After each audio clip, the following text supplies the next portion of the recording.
Miren qué preguntas, no son menores. Las herramientas que van a trabajar hoy son muy importantes, pero todavía es mucho más importante descubrir para qué quieren utilizarlas. Porque en realidad, perdón, cuando el conocimiento, la creatividad y el propósito se encuentran, aparecen las ideas que verdaderamente son las que generan valor. Esperamos puedan aprovechar este espacio en nombre de Universidad Siglo XXI. Gracias, UIA, y que esto sea realmente provechoso para aprender, compartir, trabajar en equipo y animarse a pensar en grande. Nunca duden en eso. Les deseamos una excelente, excelente jornada. Mucho éxito en este camino hacia Industria Inspira. Bienvenidos y gracias por estar acá. Muchas gracias, Clau, por tus palabras. Ya casi estamos por arrancar, no quiero demorarlo, pero voy a hacer algunas pequeñas aclaraciones. Como vieron, el taller está siendo grabado, va a ser subido a YouTube y compartido para quienes no pudieron sumarse hoy lo puedan ver y si quieren volver al contenido van a tener la oportunidad. Por otro lado, la participación en el taller cuenta con certificado de asistencia para poder asegurar que cada persona y cada alumno que se conectó desde sus escuelas al taller pueda contar con su certificado. En el momento de corte, unos 5 minutos, voy a enviar un link con un formulario al chat para que lo completen y puedan pasar los datos. Es importante que cada alumno que está escuchando individualmente, digamos, más allá de si en el aula son varios, que cada persona ponga sus datos en el formulario, así podemos hacerle llegar el certificado a cada alumno que participó. Y como les dije, si hay preguntas específicas del concurso, las podemos ver en unos minutos al finalizar el taller. Bueno, ahora sí, no quiero quitar más tiempo, le voy a pasar la palabra a Emanuel, capaz ya lo conocen porque estuvo también disertando en el lanzamiento del concurso, así que bueno, lo dejo a Emma. Bueno, muchas gracias, Clara. Gracias, Claudia, también por la apertura en nombre de la universidad. Qué gusto volver a verles. Seguramente muchos estuvieron conectados ese día de la apertura del concurso. Y ese día les traía algunas ideas, ¿no? Para pensar esto de, che, ¿qué hacemos para innovar?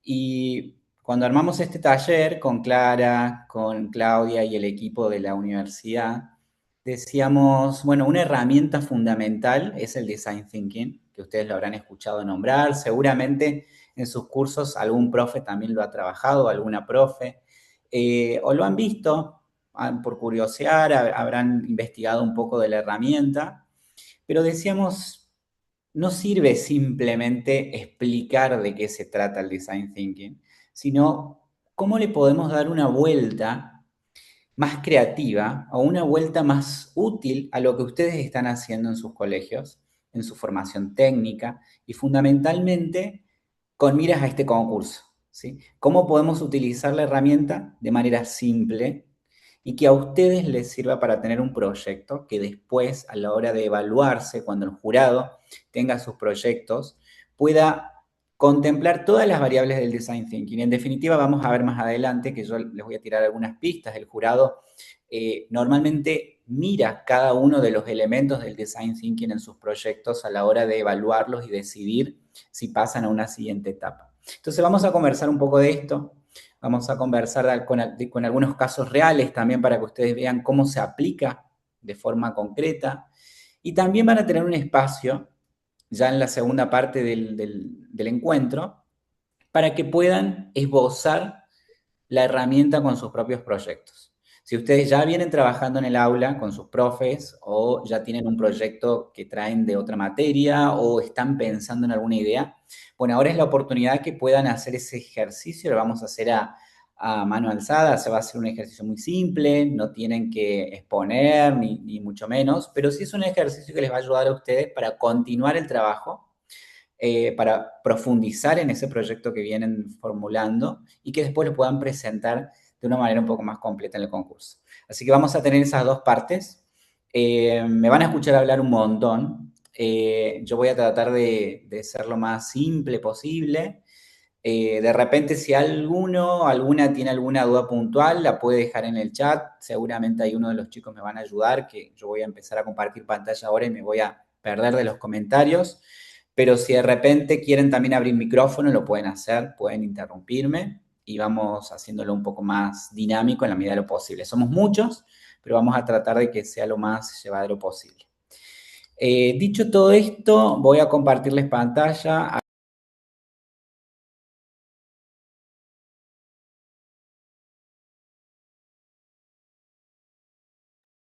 Creo que te muteaste, Emma, pero vemos tu pantalla.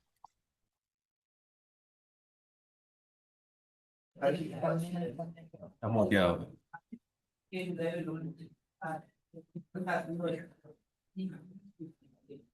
Ahora, Ahí te Ahora escuchamos. sí, ¿y ven la presentación? sí, perfecto. Genial. Vamos entonces. Bueno, ¿se les ocurre así rápidamente a alguien de qué se trata esta imagen? ¿Se dieron cuenta?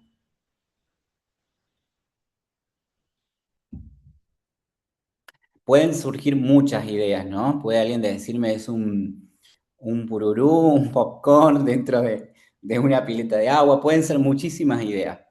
La imagen en sí es de un iceberg, ¿sí? Es un iceberg que está visto desde arriba, en el océano. Y a mí me parecía que era una analogía muy interesante para este encuentro, porque normalmente el problema que todos tenemos cuando estamos trabajando en proyectos o en ideas es que arrancamos con un problema, decimos voy a resolver el hambre en África, ¿no? Digo algo muy genérico. Ahora, no siempre ese es el problema que tenemos que resolver. A simple vista pareciera que fuera ese. Por eso está la imagen del iceberg desde arriba, ¿no? Es esa pequeña, a lo lejos, esa pequeña imagen que vemos, que es lo visible, que está arriba de la superficie del agua, y decimos, che, el problema es este, está esto acá.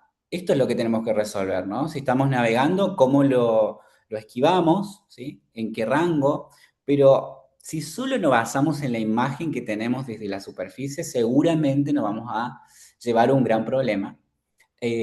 Valga la redundancia, si no, fíjense lo que pasó con el Titanic, ¿no? De repente, solamente vislumbrar lo que está ahí visible, después tiene otras consecuencias mucho mayores porque no vimos en profundidad. Entonces vamos a explorar un poco esta analogía, vamos a recorrer todo el encuentro en función de tres grandes ideas que yo les traigo en relación a esta teoría del iceberg, ¿sí? Se usa mucho la teoría del iceberg en muchos contextos, pero ya lo vamos a ir desandando. Lo primero que les traigo como pregunta disparadora es esto, ¿no? Nos pasa todo el tiempo. Cuando estás, yo ahora por ejemplo que estoy tomando agua, cuando estamos yendo en el colectivo a algún evento, cuando nos estamos trasladando al colegio, cuando estamos yendo a bailar, cuando salimos a alguna juntada con amigos, cuando hacemos deporte, durante todo el día, casi que los 365 días del año, uno se hace esta pregunta en algún momento, ¿no?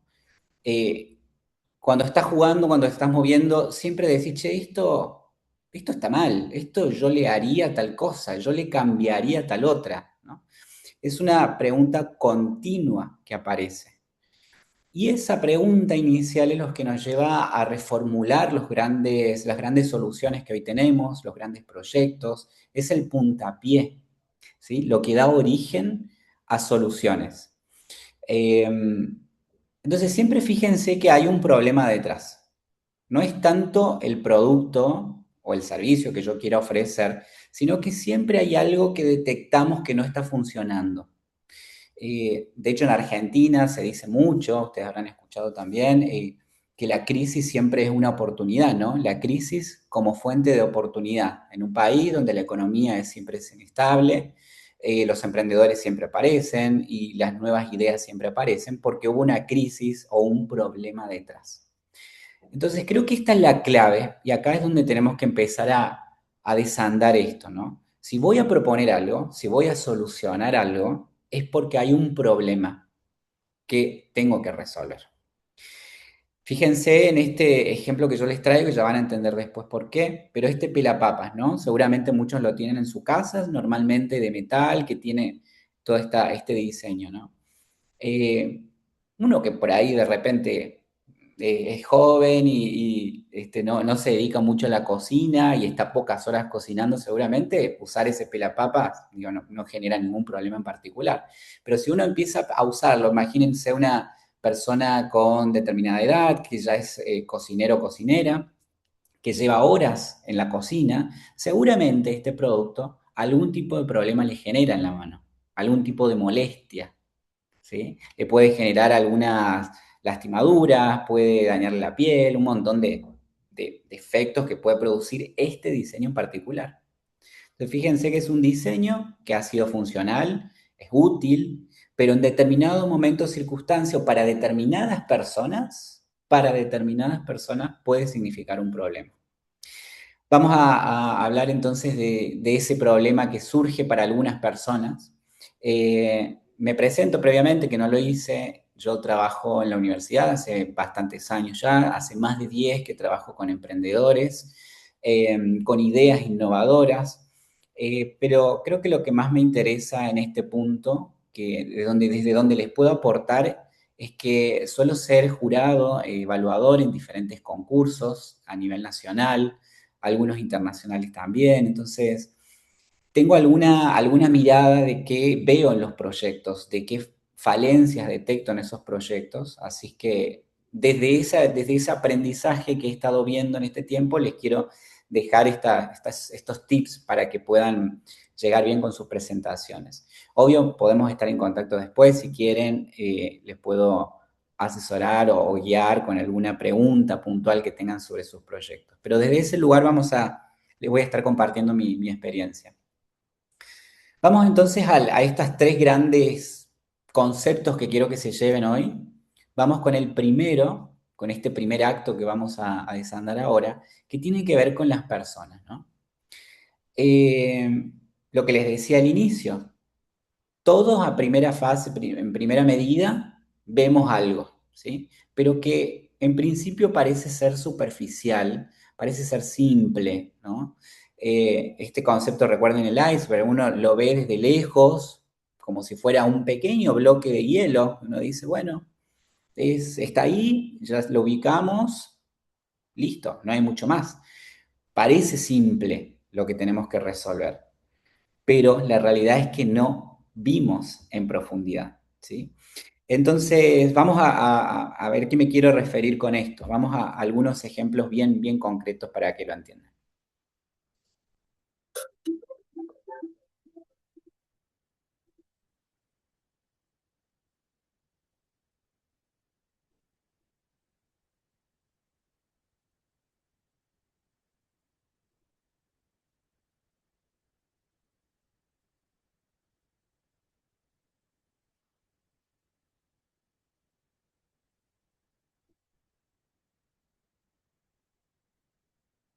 Bueno, esta empresa, OXXO, no sé si la conocían, hay muchísimas marcas, por supuesto, ustedes en Argentina van a encontrar muchísimas, pero lo interesante, y hablando a propósito del pelapapas que le traía antes, este es un negocio que surgió en Estados Unidos allá muchos años atrás, estamos hablando de 1989 aproximadamente, si no me equivoco, fue el origen de este negocio, donde ese señor que ustedes están viendo ahí, que es Sam Farber, observando a su mujer, por eso está en la foto esta mujer, Betsy, su esposa. Ella obviamente le encantaba cocinar y estaba muchas horas en la cocina y tenía un problema que era su artritis. En ese proceso degenerativo que ella estaba viviendo, lo que le pasaba es que usando ese pelapapas tradicional que yo les traía en la imagen anterior, se lastimaba. Tenía mucho dolor, tenía heridas que le producía el producto. Entonces él dijo, ¿cómo podemos hacer para que este pelapapas siga siendo funcional para lo que necesitamos, que es pelar la papa efectivamente, pero que sea más amigable con las personas? Especialmente con personas que tienen alguna discapacidad o tienen alguna dolencia, ¿no? Con esta experiencia personal, él empieza a investigar, de hecho contrata un estudio de diseño para pensar alternativas, y se dan con que había un material de la industria automotriz, que es este caucho termoplástico que ustedes lo ven ahí en la imagen, y dijeron, ¿por qué no forramos el producto con esto? Para que sea más fácil de agarrar, para que no se deslice, para que se pueda limpiar fácilmente, para que soporte las temperaturas. Llegaron con todas esas incógnitas a este producto en particular o a este elemento de una industria que no tenía nada que ver, que era un elemento que estaba disponible y que lo podían utilizar. A partir de ahí, todos los utensilios, por eso les mostraba la publicidad anterior también, para que vean que hay otras opciones, no es solamente el pelapapa, sino que tienen un sinfín de productos, pero si ustedes van hoy a un súper, van a ver, o en sus propias casas, que ya es común que tengamos este tipo de utensilios con plástico, ¿no? Con este material que sirve de agarre.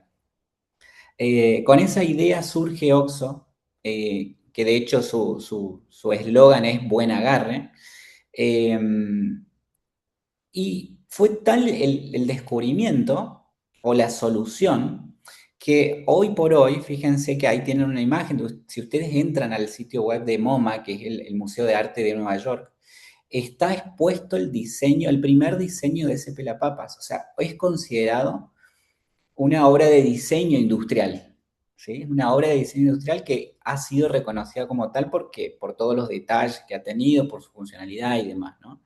Eh, entonces, es un producto que la solución, por supuesto, hoy ha tenido una repercusión importantísima, pero es una solución que solamente ha logrado todo lo que logró y tiene toda esta atracción. Obviamente hoy es una empresa, OXXO, que sigue existiendo, que factura millones, pero no porque fue el mejor diseño, el más innovador diseño, sino porque resolvieron un problema que le ocurría a la mayor cantidad de personas. Entonces ahí está el punto y la conexión, ¿no? Fíjense, las personas. ¿Cuál es el problema que están teniendo las personas? Mientras más personas hayan con un problema o una necesidad, ahí es donde una solución va a ser efectiva y va a ser sostenible en el largo plazo. Todo el resto pueden ser grandes ideas, pueden ser grandes diseños, pueden ser lo más creativo que haya surgido, pero no va a sostenerse como un proyecto a largo plazo si no está anclado a una necesidad o a un problema de una persona o de un grupo de personas. Vamos con otro ejemplo. Este video, los voy a pasar igual, está en inglés, pero voy a tratar de traducirlo solamente porque me gusta el impacto que tienen las imágenes para explicar de qué se trata el proyecto. Yo voy a ir tratando de traducirles, igual es muy, muy simple. Every year, 2.3 million newborns don't make it past their first 28 days. Dice que cada año más de 2 millones de niños no tienen un nacimiento seguro, son vulnerables. Hay regiones donde el acceso es muy limitado. Y ahí aparece Embrance, que es una incubadora portátil en áreas remotas, donde hay tiempos de crisis, donde la electricidad no es accesible. Este emprendimiento produce una incubadora fácil de usar que empodera el sistema de salud para los niños más vulnerables. Va en zonas rurales hasta zonas de conflictos como Ucrania, en lugares donde la gente más lo necesita, donde hay gente con pobreza extrema. No proveen solo una incubadora, sino que dan la posibilidad de proteger a vidas más débiles. Hoy están en más de 25 países.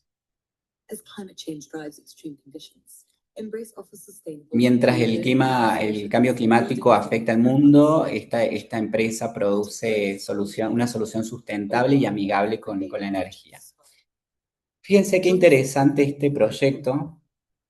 Vamos con otro video porque me interesa también que vean cómo funciona. Lógicamente es una incubadora portátil, ¿sí? Y lo que hace es que sea más accesible el servicio de protección de los recién nacidos que necesitan un proceso de incubación, que no pueden asistir a un centro sanitario, que necesitan una alternativa que ya sea que se recargue, que van a ver que es la opción que yo les muestro acá, que es una recarga, se enchufa en un acceso a electricidad puntual, pero para zonas rurales tienen la opción de calentar esta incubadora portátil con agua caliente, ¿sí? Que es lo que más se usaron en países en crisis, como mencionaban ahí en el video. Pero fíjense cómo funciona. And the beep will stop if the lid has been closed properly. Press the orange button. Un segundo, que vamos a cambiar acá. Y ahí vamos.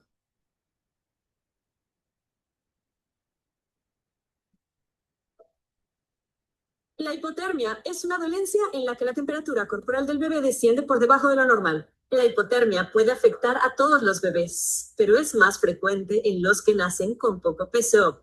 Tradicionalmente se utilizan calentadores radiantes para ayudar a prevenir la hipotermia.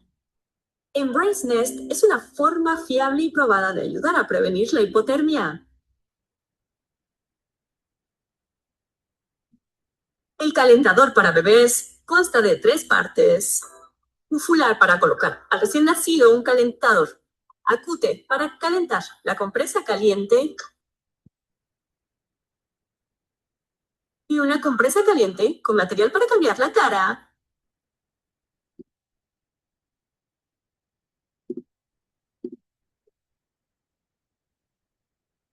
Coloque el calentador acute en un lugar cómodo, ya sea en la sala de partos, la sala de maternidad o la UCI.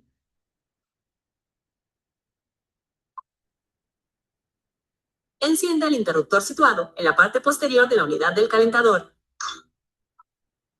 Deslice el pestillo para abrir la tapa del calentador acute. La luz amarilla comenzará a parpadear con un pitido. Esta señal intermitente y el pitido continuarán mientras la tapa se mantenga abierta cuando esté encendida. Cierre la tapa con ambas manos. El parpadeo de la luz amarilla y el pitido dejarán de sonar si la tapa se ha cerrado correctamente. Pulse el botón naranja. La luz amarilla indicará que se ha iniciado el calentamiento. Después de unos 30 minutos, la luz amarilla se apagará y la luz verde se encenderá. Mantenga la compresa caliente en este modo listo hasta que sea necesario usarla. Cuando sea necesario, retire la compresa caliente. Verifique el indicador de temperatura de la compresa caliente. Asegúrese de que la línea del arco iris esté en el rango correcto. Coloque la compresa caliente en el compartimento trasero del fular para bebés. Verifique la alineación y cierre la cremallera. Verifique la ventana de inspección para asegurarse de que el indicador de temperatura sea visible. Utilice alcohol de hospital para limpiar el fular para bebés antes de colocar al bebé. Envuelva al bebé en una sola capa de tela de algodón limpia y seca. Es preferible que el bebé esté con el pañal y el gorro. Coloque al bebé en el fular para bebés. Si el bebé es demasiado pequeño, use el cojín provisto con el producto en el lado de los pies para que el bebé quede bien ajustado y no se resbale. Bien, ahí me parecía que estaba bueno que vean todo el funcionamiento, particularmente a ustedes que les interesa esto del armado de productos y demás. Y lo muestro también porque tiene una doble finalidad. Fíjense que ese video está pensado, el último, ¿no? Está pensado para que cualquier persona que reciba el producto lo pueda usar rápidamente. Entonces no está destinado exclusivamente para personal de salud, sino que es un sistema que también apunta a cualquier persona en alguna situación, algún voluntario, algún miembro de ONG, alguna familia que de repente tiene acceso, sepa rápidamente cómo funciona. Entonces fíjense también qué importante en estos procesos cuando estamos armando proyectos, fundamentalmente, este tipo de videos explicativos no solamente ayudan a la persona a usarlo, sino también que dan una idea de cómo funciona la solución. Ya vamos a ver, uno de los elementos del design thinking es poder tener un prototipo y cuando ese prototipo no está disponible, muchas veces estos videos funcionan como prototipo para que alguien pueda dar una opinión o pueda recibir una validación respecto a si lo usarían o no. Pero volviendo al tema, es particularmente del proyecto Embrace, este es un proyecto que surge a través de unos estudiantes en Stanford también, en Estados Unidos, donde acá, a diferencia del proyecto anterior de OXXO, donde ese proyecto surge porque el dueño, el fundador desarrolló una empatía particular hacia un público que se puso en el lugar de las dolencias de determinado público y a partir de ahí propone esa solución. En este caso, los estudiantes ya tenían una consigna. Cuando estaban desarrollando en el Centro de Emprendedores de esa universidad, le dijeron, normalmente las incubadoras cuestan $20.000. Entonces, ¿cómo podían hacer ellos? Era el problema que querían resolver. ¿Cómo podían producir una incubadora que solamente cueste el 1% de las convencionales? Es decir, el problema era que la incubadora eran muy caras y por lo tanto en zonas en zonas más vulnerables era más difícil que Zaire o estos países de África pudieran comprar esas incubadoras porque son muy caras. Entonces decían, bueno, hagamos una versión barata, una versión más simple. Ese era el problema original. Sin embargo, en el proceso dijeron, bueno, tenemos que ir a conocer cómo es esta problemática. Fíjense qué interesante. Tenían que ir a observar cómo era la problemática. Desde ahí que viajan a Nepal para tratar de entender cuál era la situación y se descubren en realidad que los hospitales que estaban funcionando en ese país tenían incubadoras, pero estaban vacías. ¿Y por qué estaban vacías? Básicamente porque los niños prematuros nacían en zonas rurales, que eran de difícil acceso a los hospitales. A partir de esa consigna, fíjense cómo se redefine el problema. Surgió con la idea de hacerlo más barato, pero se dieron cuenta en el camino que en realidad las incubadoras estaban, que no era tanto el problema del acceso, sino que la gente no los usaba, porque estaban en zonas rurales.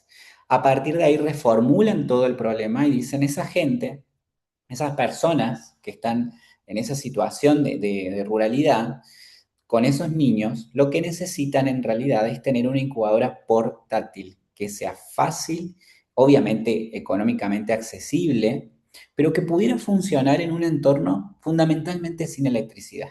Por eso su foco principal también eran zonas rurales, pero también en zonas de conflicto, en guerras, por ejemplo. Entonces, el objetivo era asegurar la vida de estos niños prematuros. Esa era la gran necesidad, el gran problema. Pero a partir de ahí dijeron, esos niños, para llegar a esos niños y sostener la vida de esos niños, tenemos que generar una solución portátil. Por eso surge este proyecto que ustedes ven ahí, con toda esa tecnología que desarrollaron, que funciona o enchufándola y que dura, mantiene el calor esa bolsita por alrededor de 4 horas o más, o con el agua caliente del que se pueda disponer en ese lugar, ¿no? Entonces han logrado un producto que cuesta nada más que $25, que obviamente sus clientes son las empresas y ONGs y demás, pero han logrado un crecimiento exponencial y sigue funcionando el proyecto. Si a alguien le interesa, lo pueden googlear, pueden ver qué están haciendo, tienen videos recapituladores de cómo están funcionando el proyecto, ¿no? Pero de nuevo, fíjense cómo la solución, que es una idea innovadora, que en cuanto a tecnología no reviste grandes complejidades, es un sistema simple, pero que ha sido efectivo para resolver una problemática. De nuevo, las personas y sus problemas son las que sostienen un proyecto en el largo plazo. Entonces, resumiendo, el primer gran aprendizaje que me gustaría que se lleven es, no todo lo que se ve parece simple, sino que hay que ver un poquito más allá. Y esto es lo que demuestran estos dos casos, ¿no? Tanto de Oxo como el de Embrace, nos dicen que lo importante es no arrancar con la solución. Con eso no hacemos nada, sino quién es el que tiene el problema, qué persona o qué grupo de personas y cuál es ese problema. Indaguemos un poco más, profundicemos, tratemos de entenderlo. Esa es la primer gran consigna. Entender o redefinir el problema con el que ustedes están trabajando. Entonces, bajo esa lógica, Design Thinking, a mí me gusta decir, no es una herramienta creativa para proponer nuevas soluciones. Es una herramienta para mirar los problemas a través de las personas que están viviendo ese problema o esa necesidad. Es mucho más importante racionalizar toda la vida de esa persona, de ese posible cliente o usuario, entender cómo se mueve, cómo va, cómo viene, de cuál es su rutina. En esa rutina, cómo se vincula con un producto, con un servicio, por qué elige uno y no otro, qué experimenta cuando tiene ese producto o servicio. Todo lo que es la concepción de vida de un cliente o de un usuario es lo que nos va a determinar una solución factible en el largo plazo. ¿Sí? Entonces, vamos ahora al acto número 2. Ya dijimos Design Thinking como herramienta para entender los problemas. No nos podemos desviar del problema. Ahora, ¿cómo nos damos cuenta de cuál es realmente la necesidad o lo que está ocurriendo con un determinado cliente o usuario? Seguimos con la analogía del iceberg. Fíjense, la imagen anterior hablábamos de la vista desde arriba, esa pequeña porción del iceberg que todos vemos, pero que tenemos que sumergirnos e ir un poco más en profundidad y ahí descubrimos la real naturaleza del problema. Eso que parecía tan pequeño en la superficie del agua, hacia abajo es la complejidad que nos habla de un problema real. Ahí es donde tenemos que focalizarnos. Entonces hay que profundizar, hay que sumergirse y hay que observar. Esto que lograron Oxo, que lograron la gente de Embrance, se logra solamente observando a la gente, comunicándose con las personas, entrevistándolas, encuestándolas. No hay otra manera. No hay otra manera. Yo puedo tener muchas deducciones, muchas ideas, pero aún con esas ideas lo que yo estoy suponiendo es superficial. Necesito conocer en profundidad qué está pasando con cada uno de los públicos. Y entonces aparece cómo logramos esta profundización, cómo logramos salir de lo aparente. Y el método de Design Thinking, que de nuevo ustedes pueden googlear y van a encontrar un montón escrito al respecto, normalmente habla de 5 etapas. 5 etapas que yo tengo que hacer para poder entender el problema y llegar a una solución que realmente tenga valor, que sea sustentable en el tiempo. Estos 5 pasos no son lineales, eso está bueno que lo sepan también, no es que hago una cosa, inmediatamente hago la otra y después otra. Hay un proceso que sí uno va pasando de una etapa a la otra, pero podés volver en cualquier momento. Si de repente el problema no estaba bien muy claro, volvés a la etapa inicial, pensás de nuevo quién es el usuario, armás de nuevo la imagen de ese usuario o el perfil de su usuario, o si de repente llegaste al prototipo y te diste cuenta que la gente no lo usa, bueno, a lo mejor volvés a redefinir el problema. Es decir, es un proceso que si bien trata de tener su orden, uno puede ir y volver todo el tiempo en función de los resultados que va teniendo, en función de las interacciones que va teniendo con ese usuario o esa persona que va a utilizar la solución. Resumidamente, el primer paso del proceso de Design Thinking, que Design Thinking, ¿qué es? No es otra cosa que método, es un método de pensamiento en formato diseño. Lo que nos trae esta metodología es decir, cómo hacemos para tener una mentalidad de diseño continuo, ¿sí? De ir y volver, de iterar todo el tiempo, donde el centro es la persona. Como el centro es la persona, el primer paso es empatizar, es poder definir a quién le estoy por dar una solución. ¿Quién es la persona que tiene este problema? ¿Son las personas, por ejemplo, mujeres de a partir de mujeres u hombres, digamos, entre 40 o 30 a 60 años que se dedican a la cocina de forma aficionada y tienen problemas físicos? Esa es la caracterización que tengo que hacer en un primer punto. ¿Quién es ese grupo de personas que están teniendo un problema o necesidad? ¿Sí? Es lo primero que vemos, es lo primero que detectamos a la hora de pensar en un proyecto. Cuando empezamos a profundizar, vamos al segundo paso, que es el de definir el problema. ¿Sí? Recuerden esto que decíamos en el caso de Embrance, de las incubadoras, Ellos creían que el problema era que las incubadoras eran muy caras y que la gente, que los países en desarrollo no podían acceder a estas incubadoras. Ese parecía ser el problema, pero en realidad era otro. Era estas personas que viven en zonas alejadas de los hospitales. Entonces tuvieron que redefinir el problema. Entonces fíjense qué importante es saber quién tiene el problema, pero poder redactarlo, poder escribirlo, poder tangibilizarlo, poder hacerlo real a ese problema, poder traducirlo. Y a partir de ahí, una vez que uno fue, observó, vio que ese usuario tenía ese problema, ya empieza uno a conocer más la problemática, ya tiene más información, ya sabe que están en las zonas rurales, que no pueden acceder, que toda esta historia. Recién cuando tengo ese entendimiento, cuando ya conozco bien el problema, voy al paso 3, que es el de generar la idea. Fíjense que no estamos hablando de primero traigo la idea. Primero entiendo a las personas, defino su problema y después empiezo a proponer.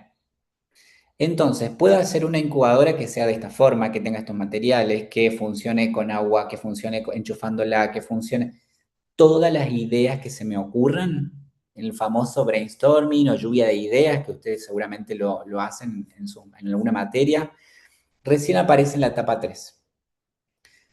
Cuando se me ocurren un montón de ideas, cuando ya las tengo más o menos ahí planteadas, voy a pasar a la etapa 4, que es la de prototipar. De todo ese conjunto de ideas, voy a tener que elegir una con la cual arrancar. Normalmente hacemos una evaluación de, bueno, esta puede ser la idea más rápida para llevarla a cabo. Ese suele ser el criterio entre muchos, pero fundamentalmente, ¿qué es lo que puedo traducirlo en un prototipo ahora y poder tener una devolución rápida? Entonces, elegimos esa idea, la prototipamos y en este punto, los que pueden hacen un prototipo real. De hecho, muchos de los que participan en el concurso llegan porque ya están trabajando en sus materias anteriormente, porque ya vienen con el ciclo trabajando con sus proyectos, ya tienen un prototipo, que eso es fantástico porque pueden mostrarlo y hacerlo real a esa idea que ustedes están planteando como solución. Y el jurado valora muchísimo tener una imagen concreta, un prototipo real de lo que están haciendo. Pero muchas veces no llegan tampoco por tiempo, por complejidad a hacer un prototipo. Y muchos plantean un video como el que vimos de las incubadoras. Y ese video mismo, que puede ser un render también, un diseño general, funcionan como un prototipo para que alguien lo vea y pueda ocurrir el quinto paso, que es el de testear o obtener feedback, obtener una retroalimentación, que me digan, che, te muestro este prototipo, este video, este render. ¿Qué opinas? ¿Lo usarías? ¿No lo usarías? ¿Te resuelve tu problema? ¿De qué manera? ¿Le cambiarías algo? Todas esas preguntas que suceden cuando ya tenemos el prototipo. Entonces, resumiendo, ustedes están acostumbrados a este tipo de procesos, seguramente ya lo hacen más intuitivamente o más conceptualmente, si es que ya están usando el design thinking como framework o como marco de esto. Pero lo interesante es que ese proceso de pienso la idea, armo el prototipo, lo pongo a prueba, no sirve de nada si no está anclado con la etapa de persona anterior, con la empatizar con la gente y entender el problema. Yo me tengo que demorar tiempo en trabajar el problema. Me tiene que llevar tiempo ir, observar, sacar conclusiones, preguntar, repreguntar a la gente. Ese proceso es el más rico que el simple hecho de proponer la solución. ¿Sí? Entonces esa es la idea que me gustaría que se queden. Vamos a desandar estos pasos para que ustedes también puedan hacer ese ejercicio y vean en qué puntos están más fuertes y en qué puntos están más débiles, dónde tienen que reformular. A lo mejor hicieron un buen laburo del problema, pero todavía falta trabajar más la idea o viceversa. ¿Sí? Vamos a ver en qué punto están.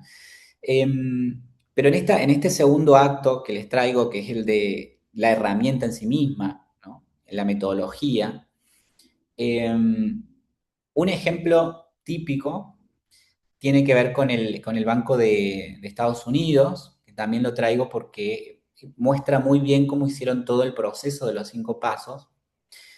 Ellos desarrollaron una estrategia comercial que se llama Keep the Change, que es quédate con el cambio.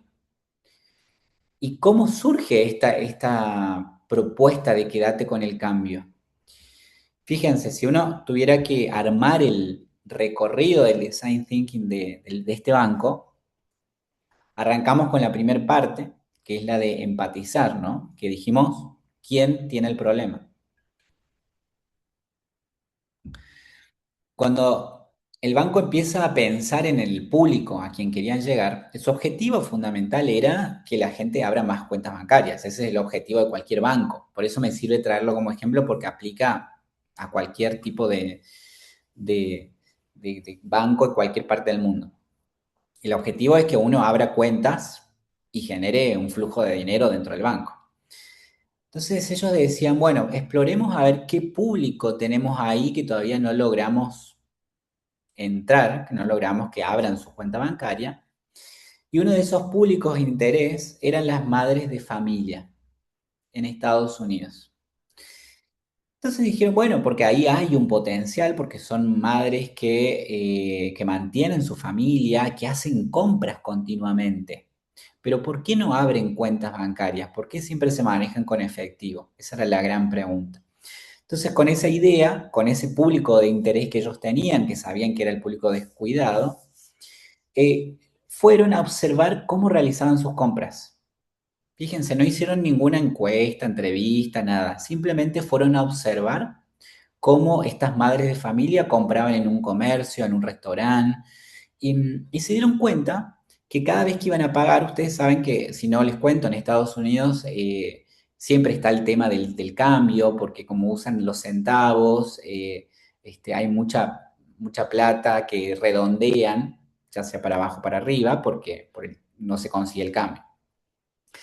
Entonces, lo que veían es que muchas mujeres cuando iban a pagar redondeaban hacia arriba. Es decir, si algo les costaba 7.80, ellos redondeaban como que se hubiesen gastado 8, ¿no?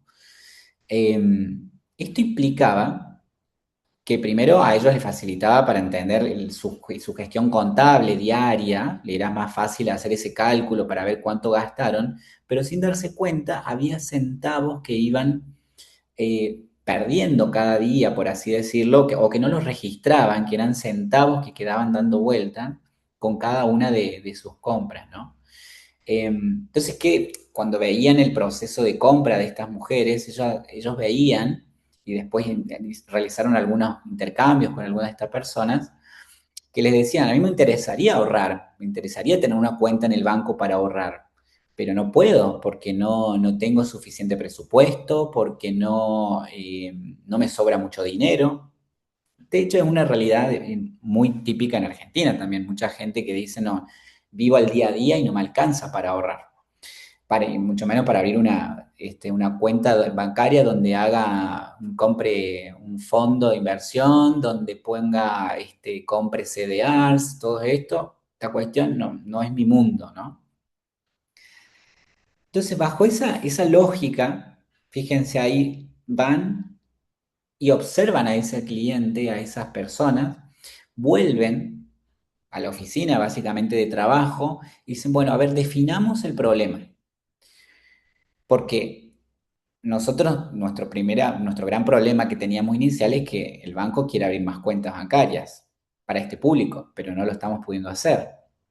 Y lo que estamos viendo es que la gente quiere ahorrar, tiene la intención de ahorrar, pero siente que no puede.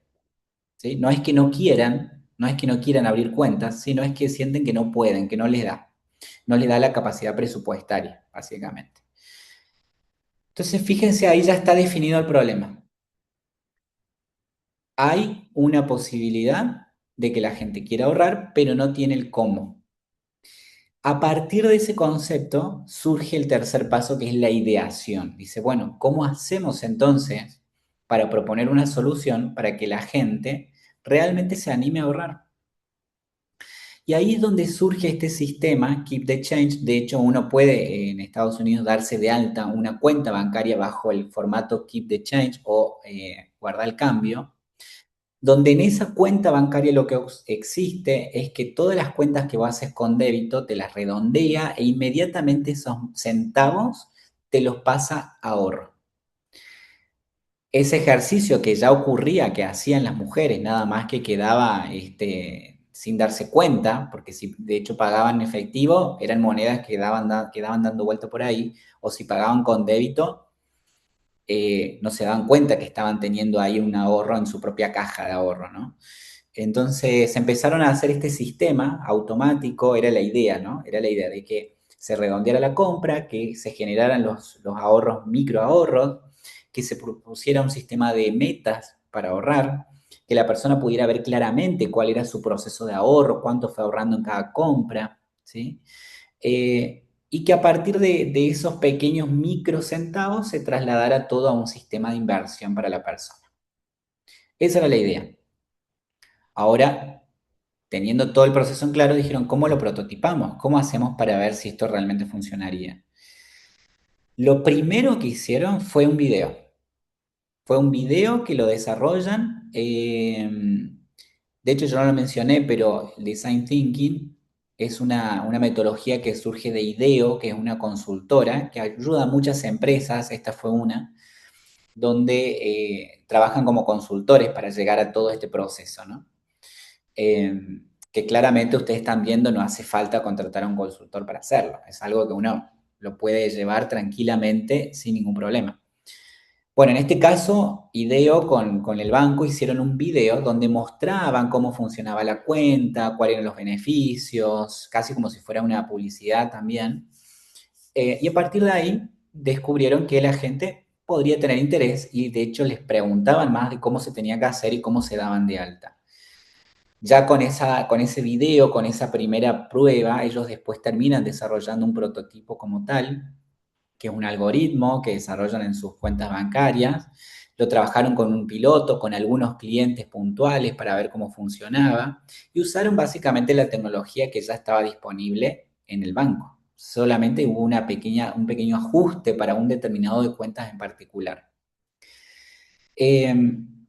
Con este prototipo final pasaron la etapa de testeo y lo que querían ver básicamente es si la gente finalmente adoptaba el servicio, es decir, si abrían cuentas, cuánto era el monto que ahorraban finalmente, cuál era la frecuencia de uso del sistema que ellos utilizaban, si se abrían otras nuevas cuentas a partir de hacerse conocido esto, ¿no? Eran todas preguntas que ellos tenían que previamente conocer para poder saber si estaba funcionando ese prototipo. ¿A qué conclusión llegaron con el tiempo y después de hacer muchas mediciones? Que la gente se ahorraba, que era fácil para la gente, que era automático y que ni se daban cuenta. Como ya estaba la tendencia de la gente de redondear hacia arriba y olvidarse del tema, el sistema lo que en realidad hacía era aprovechar eso, casi que ni se daba cuenta la persona y encima le generaba un ahorro. Obviamente, como resultado final, aumentaron los clientes, sumaron más cuentas, tuvieron más dinero de ahorro en el banco que les permitió después capitalizar el sistema bancario, ¿no?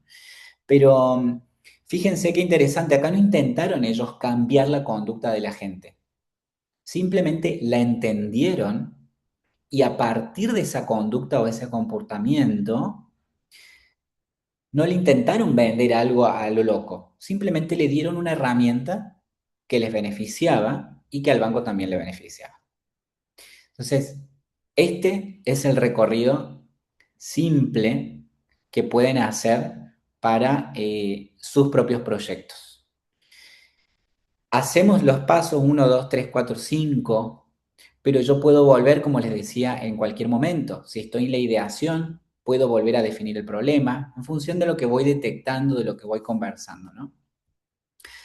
Espero que les haya quedado claro en esta segunda etapa de cuál es el marco del Design Thinking, sus 5 etapas. Traté de ser lo más simple posible en el ejemplo para que vean que no es tan complejo. Simplemente es razonar, pensar, observar, tener mucho la habilidad de observar y estar en contacto con el cliente. tenemos que corrernos del producto. Ya sabemos que nos encanta hacer producto, que nos encanta hacer soluciones, están siendo técnicos y tienen toda la energía de querer inventar cosas nuevas y probarlas y ver cómo funciona, pero no se agota en ese ejercicio en el laboratorio, no se agota ahí. Tiene que haber alguien que lo quiera usar, que lo necesite. Si no, puede ser una idea hermosa que se me ocurrió, pero que no tiene aplicabilidad. Y un punto interesante también en esto, cuando hablamos del prototipo, que es lo que ustedes están más acostumbrados, fíjense el caso de Airbnb, también se los traigo. Airbnb, ustedes ya saben de qué se trata, es una plataforma para alquilar departamentos cuando uno va de viaje. Lo que ocurría en un momento es que se daban cuenta que tenían muy pocos ingresos. Esto es los principios de la empresa. No generaban ingresos suficientes, entonces algo faltaba, ¿no? Fíjense, si pensamos en las etapas del design thinking, ellos ya habían pasado por la empatizar, definir, idear, prototipar, testearon y el negocio funcionaba, pero no al nivel que ellos querían. Decían, ¿por qué la gente no nos contrata lo suficiente? Como no nos contrataban lo suficiente, dijeron, che, pero a lo mejor el problema está porque la gente quiere viajar y quiere alquilar algo barato, les es cómodo, toda la primera parte del design thinking, el uno, el 2, el 3, estaba bien, pero había una falla en cómo estaban mostrando el servicio. Entonces tuvieron que volver al formato de pensamiento de prototipo. Dijeron, che, a ver, cambiemos algo para ver cómo reacciona la gente y a ver si eso nos genera mayores ingresos. Y se dieron cuenta en ese análisis que lo que estaba fallando en realidad es que la gente no tenía confiabilidad porque las fotos eran de muy mala calidad.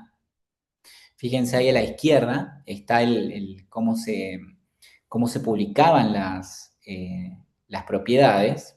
Entonces, claro, que hoy pasa mucho todavía, de hecho, cuando uno va a alquilar un lugar, fíjense que dicen, no, yo en ese lugar no lo alquilo, o sea, está horrible, no se ve descuidado, se ve viejo, no me da confianza, por lo tanto, no lo alquilo. Entonces dijeron ellos, bueno, hagamos una versión prototipada a ver cómo responde la gente, cambiemos la lógica. Viajaron al lugar, contrataron fotógrafos profesionales y fíjense el cambio, ¿no? La otra imagen, obviamente, es algo que tiene mucho más calidad, que parece mucho más limpio, que parece mucho más ordenado. Alguien cuando ve esa imagen dice, el lugar está divino, obvio que lo alquilo. Y fíjense que hay simplemente un cambio de percepción de la imagen, el lugar es el mismo. Lo que cambió fue la percepción del lugar y de cómo estaba preparado ese lugar, ¿no? Obviamente a partir de ahí empiezan a incrementar los alquileres. No cambiaron nada de su proyecto, solamente cambiaron la percepción que la gente estaba teniendo de lo que ofrecían. Entonces, en esto también está bueno que cuando pensamos en prototipo, que no se demoren grandes cantidad de meses haciendo un prototipo. Tiene que ser algo que sea rápido, simple, que ustedes puedan mostrar la solución sin ningún inconveniente de manera concreta y concisa. Resumiendo el acto 2, dijimos en el primer acto, el primer concepto central era que el foco está en el problema de las personas, y en el segundo dijimos lo importante, una vez definido la persona, es poder profundizar, es poder observar, poder entender qué es lo que está pasando con ese público y a partir de ahí desarrollar todo el método. ¿Sí? Ese sumergirse implica profundizar en el 1, 2, 3, 4, 5 del design thinking. Es ir de a poco desarrollando toda la solución, teniendo en cuenta todas las fases previas. Ahora sí, vamos a hacer una pequeña pausa también para que aprovechen y completen el formulario para el certificado. Solo 4 o 5 minutitos, así se toman ese tiempito y retomamos con la última parte, que esta última parte, recuerden que es ya poner en práctica para que ustedes esos 5 pasos lo esbocen con sus proyectos, lo puedan trabajar y profundizar luego con sus profes, con sus compañeros y compañeras. Y les voy a mostrar algunos ejemplos del año pasado del concurso para que vean también cómo se aplicó el Design Thinking en esos proyectos finalistas. Entonces nos tomamos ahora una pausita, 5 minutos y volvemos. Buenísimo, muchas gracias, Emma. Ya pasé por el chat del Zoom el link para cargar los datos para poder acceder al certificado de asistencia. Es importante que cada alumno en particular complete sus datos, así todos los que se conectaron eh, pueden recibir el link, el certificado. Así que aprovechen estos minutos para completarlo, está en el chat.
Perdón, disculpen, no puedo entrar en el chat yo.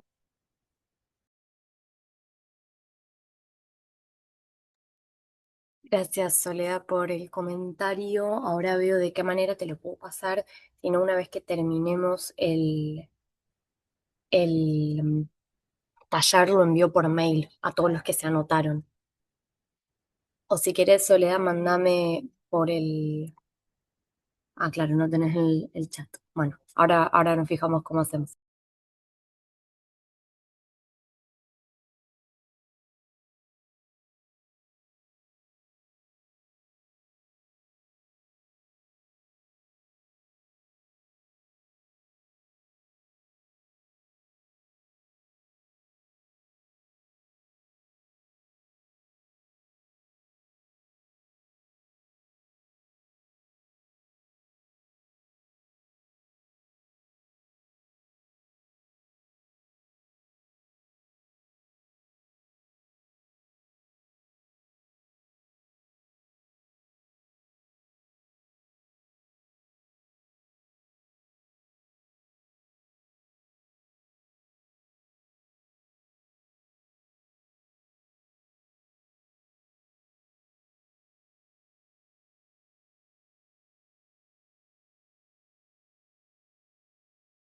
Bueno, volvemos.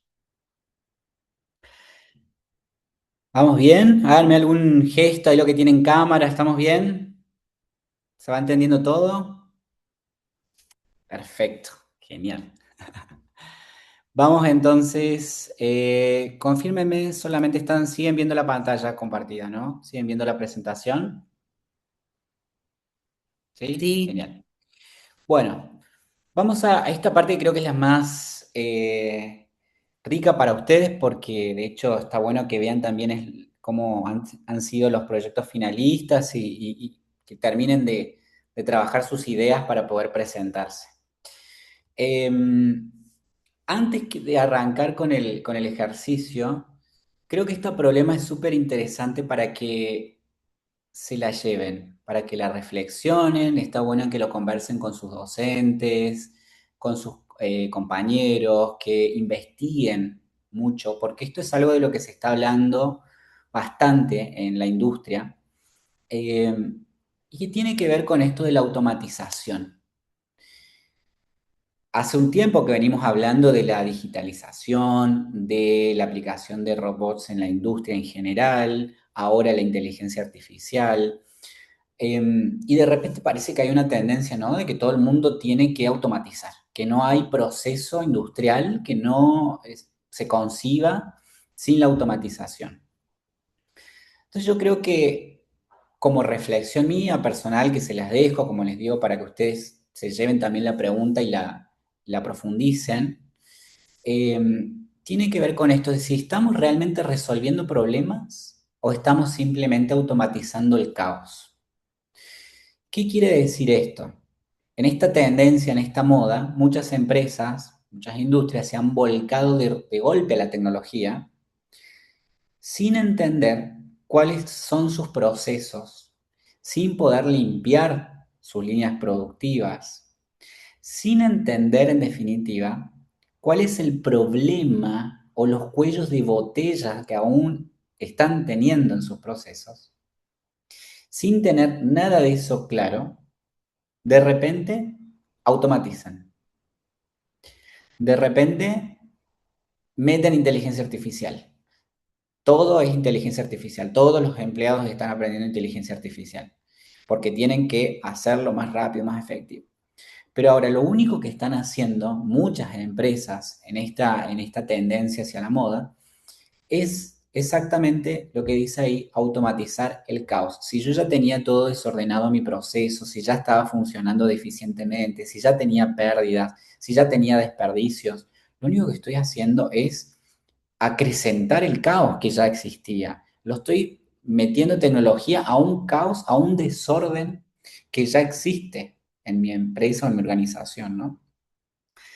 Entonces, la recomendación siempre es con ustedes que están en esta idea de proponer nuevas soluciones, tecnologías nuevas, siempre tengan en claro no solamente el problema que estamos incorporando ahí o resolviendo de las personas, que decía yo, del usuario y demás, sino también cómo esa tecnología entra en la industria, cómo resuelve un desfasaje, una línea, un proceso de la industria.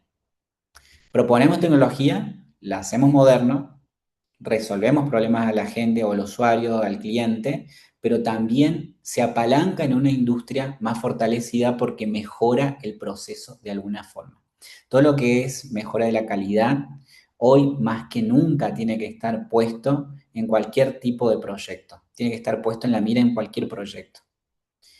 Resolvemos soluciones, resolvemos problemas y necesidades reales de la gente real y a la vez hacemos que la industria crezca porque la automatización va mejorando nuestra respuesta como industria a los problemas que estamos enfrentando. Así que esas simplemente se las dejo como pregunta abierta, es mi opinión, es lo que yo considero y entiendo de esta problemática que estamos viviendo ahora.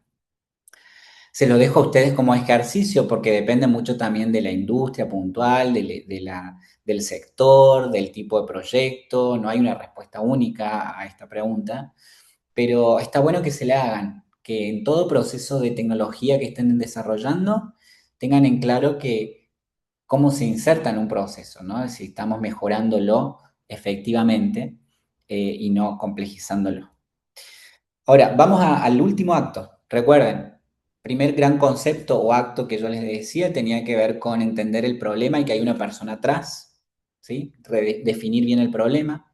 El segundo acto, que tenía que ver con observar en profundidad, era aplicar todo el método del design thinking en profundidad, ¿sí? Empatizo, defino, armo el prototipo, valido. La esencia del design thinking en esto de observar es que continuamente hay un usuario atrás, no es que estoy yo solo en la oficina. Armo, voy, pregunto, vuelvo, rediseño, voy, pregunto, rediseño, se lo doy para que me dé una observación, rediseño. La observación y la interacción continua con ese usuario o ese cliente es la clave de la fase del acto 2 que vimos antes. El design thinking va acompañado del contacto directo con nuestras personas de interés. Ahora, este acto 3, el último, lo que me interesa que se queden es que cuando piensen en su proyecto, hicimos todo este recorrido, vimos el iceberg desde arriba, algo que parecía un problema, lo profundizamos, nos sumergimos, lo analizamos y ahora volvemos a la superficie para diseñar una solución simple pero real. Ese debiera ser el objetivo final de ustedes con sus proyectos. La solución, sea cual sea, de la industria que sea, eh, tiene que ser una solución simple. Fíjense de nuevo los ejemplos. El de la que vimos del pelapapa no cambió la esencia, la industria del pelapapa, lo mejoró, innovó, hizo una mejora.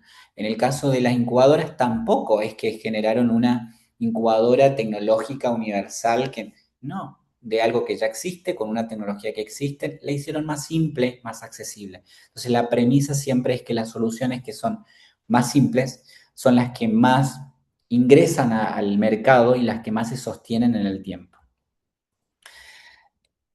Pueden ustedes venir, y acá les hago un paréntesis también que tiene que ver con la industria actual. Ustedes pueden tener su propio proyecto que ya vienen trabajando en el aula. Si no tienen un proyecto, les dejo estas tres problemáticas que ocurren hoy en la industria que a lo mejor les pueden servir de disparador. ¿Qué quiero decir con esto? Es solamente para motivarles a ustedes a pensar nuevas soluciones, que no significan que sus proyectos tengan que sí o sí estar anclados en estas tres soluciones. O sea, lo peor que podrían hacer en estos tres problemas, lo peor que podrían hacer es que todos generen los mismos proyectos, porque en el concurso difícilmente vayan a quedar si son todos proyectos similares bajo la misma lógica.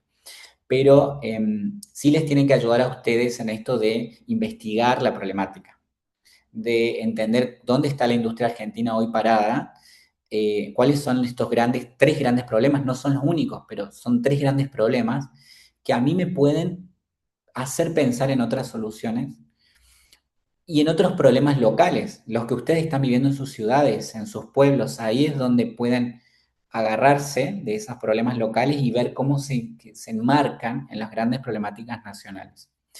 La primera gran cuestión que está ocurriendo hoy en la industria tiene que ver con el sector agro, ¿sí? Esto es algo histórico en la Argentina, ustedes ya también lo habrán visto, lo han estudiado. Quizás los colegios que tienen más orientación en este vertical lo ven más claramente. Hay una realidad, y estos son ejemplos ficticios los que ustedes están viendo ahí, pero me ayuda a explicar el problema. Eh, por ejemplo, en todo lo que es el noroeste argentino, las que son las grandes cooperativas que trabajan con cítricos, con naranjas, limones y demás, hoy están en el proceso de decir, che, exportamos todo y son frutas de calidad, por supuesto, porque están pensadas con todos los criterios de rigurosidad para la exportación. Ahora, estamos vendiendo sin valor agregado ese producto. En Europa hay una gran ventaja porque el valor agregado que se le entrega a estos productos es altísimo y son pocos los que en Argentina terminan traduciendo una fruta, por ejemplo, en un jugo o en una esencia, en un aceite de esencias, ¿no? Es decir, hay todavía una necesidad de la industria de poder agregar valor a un producto tan básico como es el alimento. Esta es una de las grandes problemáticas, ¿no? No es la única, como les digo, hay grandes ejemplos de valor agregado que ha sucedido en el tiempo, ha habido momentos cíclicos de mayor industrialización y menor industrialización, pero es un gran tema que hoy sigue estando y que ustedes los tienen ahí disponible para pensar, reflexionar y ver qué propuestas pueden surgir en esa línea. Otro gran tema tiene que ver con el que ustedes ven ahí que dice energía y territorio vulnerables. Este es un ejemplo también traído muy simple, donde un pequeño frigorífico, fíjense, puede ocurrir que tengan muchos costos de energía, porque obviamente mantener los frigoríficos y demás son altos costos. Y muy cerca de ese frigorífico puede ocurrir, y ocurre muchas veces, que hay desperdicios, ¿sí?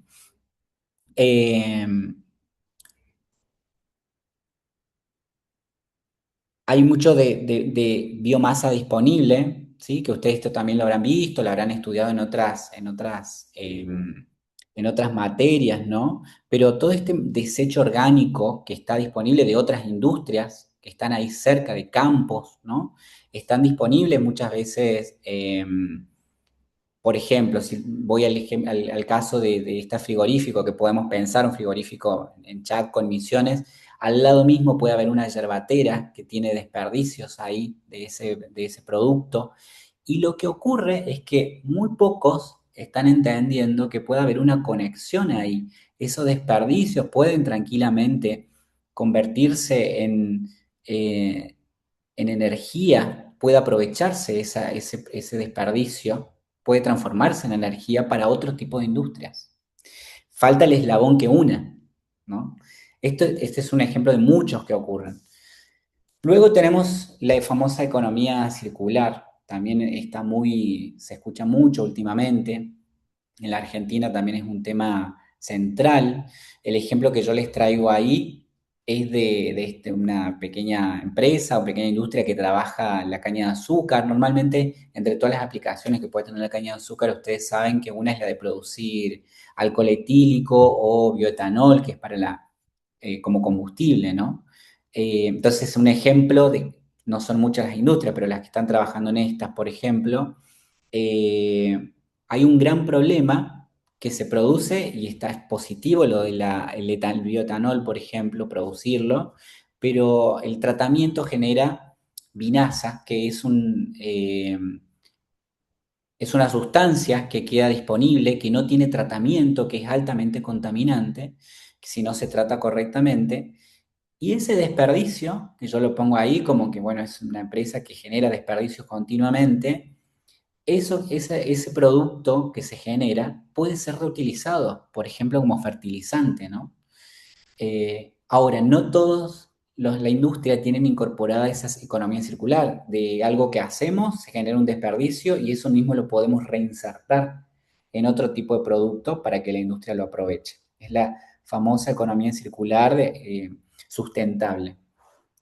Son tres ejes que a mi entender no son de nuevo los únicos, pero que hoy son grandes problemáticas, eh, que lo veníamos conversando con Clara y el equipo de la UIA, que también se ve en las grandes industrias que esto está sucediendo, ¿no? Así que acá tienen solamente tres ejemplos de la industria argentina donde ustedes pueden ver qué otras cosas están sucediendo y en particular qué está pasando en sus localidades. A nosotros nos interesa ver en los concursos como jurados proyectos que realmente responden a un problema de la gente, pero a un problema local, que a la vez puede ser eh, trasladado internacionalmente, porque es una problemática que ocurre en otros lugares, que puede tener una proyección. Les diría que esa es como una premisa básica. Es una solución que resuelve un problema a alguien concreto, a un grupo concreto, en una comunidad que tiene una industria o una realidad industrial particular y que a la vez se puede aprovechar todos esos elementos del entorno y sostenerse a largo plazo en otros mercados, en otras realidades, en otras industrias, ¿no? Esa diría es la premisa central. Pero yéndolo a lo concreto, a mí me gustaría que, ya sea que tienen este proyecto que les digo que ustedes ya traen de sus materias o alguna que se les ocurre, vamos a hacer el ejercicio rápidamente de estos tres sectores, cualquier idea que se les ocurra. Yo les propongo que completemos las etapas del design thinking en este lienzo, ¿sí? En este esquema, para ver cómo se van encaminando con su proyecto. Yo les voy a dar unos 10 minutitos aproximadamente para que puedan esbozar a mano alzada, muy simple, muy rápido. Esto no es para que entreguen, no es para que sean evaluados, ni mucho menos, solamente para que hagan el ejercicio de pensar en qué etapa del design thinking están con su proyecto y qué les falta por profundizar. Para el primer punto, que es el de empatizar, siempre usen esta pregunta guía. ¿Quién es la persona que está teniendo el problema o la necesidad? Digo, persona puede ser empresas también, ¿no? Si nos dedicamos a resolver soluciones a empresas. Eh, ¿Quiénes son puntualmente? Recuerden el ejemplo que les traía de las mujeres, hombres que de alta edad que tienen problemas de artritis, que quieren cocinar, o de los niños prematuros que nacen. Tengan siempre en cuenta ese ejemplo, que quede bien identificado de quién hablamos con el problema, ¿sí? quién es esa persona, ese grupo de personas, cuál es su contexto, cuál es su realidad y qué observan de esa realidad. Y acá muy importante que ustedes tengan en cuenta si lo que están diciendo es algo que suponen, es algo que tienen como hipótesis o es algo que lo están viendo porque fueron y hablaron con la gente, vieron cómo se comportan. Esa distinción es fundamental. Si estamos en el punto, yo voy hablando y ustedes si quieren vayan haciendo el ejercicio así vamos haciendo en simultáneo. En este primer punto, muchos van a estar seguramente en el decir yo supongo que pasa esto. Está bueno tener esa distinción, que ustedes sean conscientes de que suponen, porque lo que va a estar faltando en el Design Thinking, en la etapa 1, es que realmente salgan del taller y que vayan a ver a esas personas en acción. Ahí está la diferencia central en la etapa 1. No es un ejercicio solamente teórico. Arranca teórico, suponemos, pero tenemos que movernos luego para completarlo de manera más real, ¿sí? Entonces ahí vayan planteando ese primer ejercicio. ¿Quién es la persona o quiénes son el conjunto de personas físicas, personas jurídicas, empresas, organizaciones? ¿En qué contexto están funcionando? ¿Cómo es que esas personas, cuál es su rutina? Traten de tener identificado ahí cómo funciona su día a día a la hora de consumir lo que, o de resolver ese problema o esa necesidad que ustedes están viendo. ¿Cómo lo hacen para resolver? Si estas personas que viven en África, que nacen con niños prematuros, ¿cómo lo hacen hoy? Sin la solución. ¿Qué pasa? Los niños, ¿cuál es el porcentaje de niños que terminan falleciendo porque no tienen un sostenimiento de vida en esos primeros días de nacimiento? O si los que pueden sostener la vida de esos niñitos, ¿a dónde van? ¿Llegan al hospital? ¿A cuál hospital llegan? ¿En qué tiempo? ¿En qué condiciones llegan a ese hospital? ¿Cómo responde el hospital cuando llegan esos niños? Y por otro lado, las familias que están dentro de cercanía del hospital, por ejemplo, ¿por qué no recurren? ¿Por qué los hospitales siempre tienen incubadoras vacías? Todas esas son preguntas que a ustedes les permiten armar el mapa del usuario, del cliente, de las personas con las que quieren, a las que quieran resolverle su problema o necesidad. Es importantísimo entender todo su funcionamiento, cómo se mueven hoy con lo que tienen, sea bueno o malo, cómo se mueven hoy. Luego vamos espero que hayan escrito algo, que hayan planteado alguna idea por lo menos. Si no, les digo, si no tienen en profundidad, no hace falta que escriban un párrafo eterno, ¿no? Pongan palabras sueltas, conversen con sus compañeros de equipo, dejen algún pequeño registro simplemente para saber si están en línea o si les está faltando algo en esta primera etapa. En la segunda, que se trata de definir,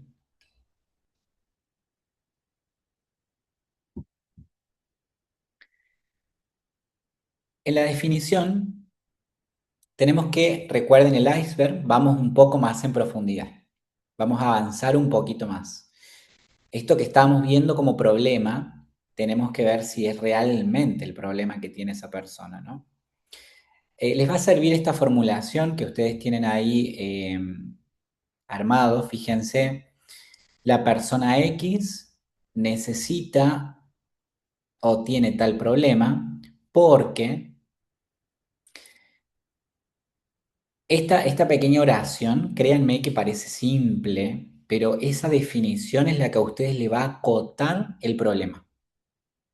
Les va a decir, nuestro proyecto tiene que responder únicamente a esta pregunta, no todas las asociadas, solamente esta pregunta.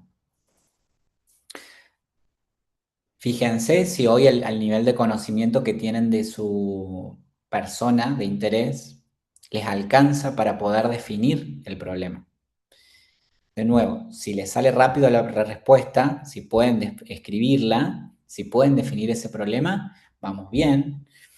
Si se dan cuenta que no tienen claro porque todavía falta la etapa 1, ¿sí? Entonces ahí también uno se va concatenando cada una de las etapas del design thinking. Volviendo al ejemplo, mientras ustedes hacen el ejercicio a mano alzada de esa segunda etapa de definir, piensen en el ejemplo que traíamos, ¿no? De la incubadora. Estamos diciendo que hablamos de familias que viven en condiciones desfavorables, que tienen un niño que nace prematuramente, necesitan que ese niño viva, por supuesto, porque hoy no tienen acceso a electricidad, a hospitales cercanos, ¿sí? Fíjense, eso es más o menos una formulación que uno podría hacerse en ese ejemplo. También podríamos decir personas aficionadas a la cocina que tienen artritis, necesitan utensilios que sean más amigables para el día a día, porque si no, tienen consecuencias en su salud. Simple. Estoy definiendo el problema. Estoy haciéndolo expansivo, es decir, ahí pasa esto. ¿Y por qué es un problema? Porque a la persona le termina repercutiendo en esto. O tiene esta necesidad que si no la resuelve, le pasa esto. Ahí está el meollo de la cuestión, ahí está donde yo quiero resolver y atacar con mi propuesta. Luego vamos a la etapa 3. La etapa 3 también tiene, por supuesto, su pregunta guía. La pregunta guía cuando empezamos a proponer soluciones es, ¿qué pasaría si? Y el ejercicio en este caso yo les pido como mínimo, cuando lo trabajen, si lo están haciendo ahora o lo hacen después, al menos 5 ideas. Yo les diría ideal 20. Ideal debían ser 20 ideas. Pero si no, al menos 5. Y esas 5 tienen que ser las primeras ideas que se me ocurren. Cualquiera. No tacho nada. Simplemente todo lo anoto. No estamos en el punto todavía de ver si la idea es viable o no es viable. Acá lo que importa es que la creatividad aparezca, que la flexibilidad mental aparezca. Entonces, mientras más seamos en un equipo, más ideas podemos proponer. Yo siempre les digo, cuando hacemos este ejercicio con emprendedores y demás, siempre hacemos una primera etapa donde cada uno piensa individualmente, sin consultar con nadie, en una hoja, anota 10 ideas. 10 ideas que se me ocurren. 10 ideas posibles para un pelapapas que resuelva el problema de las personas con artritis. 3 ideas, 3 versiones. 10 versiones de ese pelapapas. Cualquiera. Que tengan, que sean sin contacto, que sean automáticos, que tengan una cuchilla de esta forma, que las que se les ocurra. Que apriete un botón y ocurre solo, que requiere solamente 2 brazos y un elemento más grande. Todas las alternativas son válidas, no importa si puede o no puede realizarse. Cuando uno termina en ese ejercicio individual de 10 opciones, lo comparte con el resto del equipo. Si son 4 o 5 personas, cada uno cuenta sus ideas. Va a ocurrir, normalmente ocurre, que muchos tienen la misma idea, otros dicen de repente, uy, eso nunca lo había pensado, mira vos, está bueno. Y en el mismo proceso que uno va contando, aparecen nuevas ideas. Entonces, en esa segunda parte, cuando uno lo socializa en el grupo, lo cuenta en el grupo, está bueno tener otra hoja donde empiezan a anotar las ideas grupales. Entonces, empiezan a armar un listado donde mínimo debiera tener 20 ideas que surjan de la que dijo fulano y estaba buena, la dejamos, o la que dijo fulano y mengano, que de ahí, che, surge esta tercera y la anotamos. Ahí es el proceso de donde empieza a decantar más ideas todavía. Ya en ese punto estamos todos con muchas ideas y aparecen más todavía. Entonces, con el mismo concepto se anotan todas las ideas, no hay ninguna que sea loca, no hay ninguna que sea descabellada, todas aportan algo. Sirven las asociaciones, esto que veíamos, en la industria automotriz, ahí está esto y se puede emplear en la comida, en la salud. Las asociaciones libres son las que más funcionan también, pero lo importante es, mientras más ideas tengamos, más posibilidades tenemos de acercarnos a una solución real, ¿sí? Cuando estemos en ese punto, ya tenemos claro nuestra persona de interés, definimos el problema, o sea, qué queremos resolver, y las ideas que se me ocurren para resolver ese problema definido. Ahora vamos a ir a la etapa del prototipado. En este punto, obviamente, cuando el design thinking empieza a suceder, el prototipado es lo hacemos, ponemos manos en la masa y lo hacemos. En esta etapa inicial que estamos todavía conjeturando, que estamos todavía definiendo a grandes rasgos, para llegar a la versión del prototipo lo que tenemos que responder es ¿cómo hacemos para hacer viable las ideas y cuál sería la versión más simple posible? Por eso yo les comentaba al principio del encuentro que si yo tengo 20 ideas, tengo 30 o tengo 5, voy a comenzar con la que sea más fácil de traducirla en un prototipo y la que sea más rápido y la que sea más barata. Esas son las 3 condiciones. De todas mis ideas, más o menos el equipo se puede poner de acuerdo, che, esta parece que puede funcionar, puede haber una conversación previa, pueden hacer una indagación, ver en internet qué pasa con ideas similares, si ya están ocurriendo o no están ocurriendo. Y el criterio final y último puede ser ese, ¿no? De decir, che, de estas ideas, esta es la que más rápido podemos armar un prototipo y ponerlo a prueba. Más rápido, más barato y de manera más simple. Entonces, simplemente en este punto del encuentro, anímense a escribir qué podría ser ese prototipo que mañana estaría en condiciones de mostrarse. Que les lleve unos días, unas semanas de poder armarlo. Recuerden todas las opciones que dijimos, el prototipo real como tal, un prototipo con sus partes no funcional, pero simulando. Puede ser un video, puede ser el que explique los pasos, como vimos el ejemplo de las incubadoras. Puede ser inclusive un render, un diseño de cómo funcionaría esa solución que ustedes eligieron. Pero que quede claro cómo sería el prototipo. Y por último, la última fase tiene que ver en cómo vamos a validar que ese prototipo que armamos realmente es una solución para el problema que definimos en la etapa 2. Entonces, las preguntas principales que son guía en esta fase que ustedes se tienen que hacer es, ¿qué nos está diciendo la realidad cuando lo mostramos al prototipo? ¿Qué nos dice la gente? Y otra pregunta muy importante es, ¿con quién lo vamos a probar primero al prototipo? De todo mi público de interés que definí en el 1, ¿quiénes son las personas con quien primero voy a probar? Piensen en fundador de Oxxo, su mujer sin duda fue la primera persona que validó el prototipo, sin duda. Piensen en el caso del banco. Seguramente eligieron cuando yo les mostraba que se hizo un piloto, seguramente eligieron a un grupo de madres de familia de una ciudad determinada.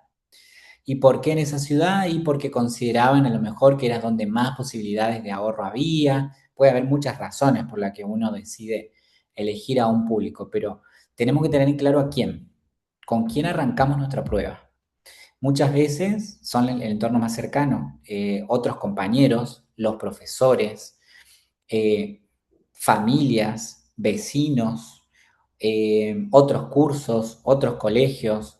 Esas son las decisiones que ustedes seguramente ya las vienen tomando, las van a tomar con su prototipo. Y no otro dato menor, que es la parte que ustedes tienen que completar, es qué preguntas le harían a la gente una vez que se lo dieron al prototipo, el video, el diseño, lo que sea. Cuando se lo dieron, ¿qué preguntas le hacen? Y esas preguntas son las que ustedes quieren después tener conclusiones para aprender, para corregir el prototipo, para corregir el problema, si se equivocaron y era otro el problema, para cambiar la solución, porque a lo mejor esa no era y tienen que ir por otra versión de las que habían ideado inicialmente.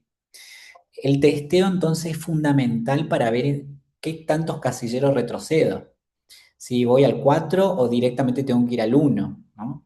Es como ese juego el testeo me marca hacia dónde retrocedo. O si ya estoy listo y avanzo y armo una versión final de mi producto. Hasta que yo no pueda confirmar que tengo una versión final, siempre voy a estar rondando en estas 5 fases. Ir y volver todo el tiempo.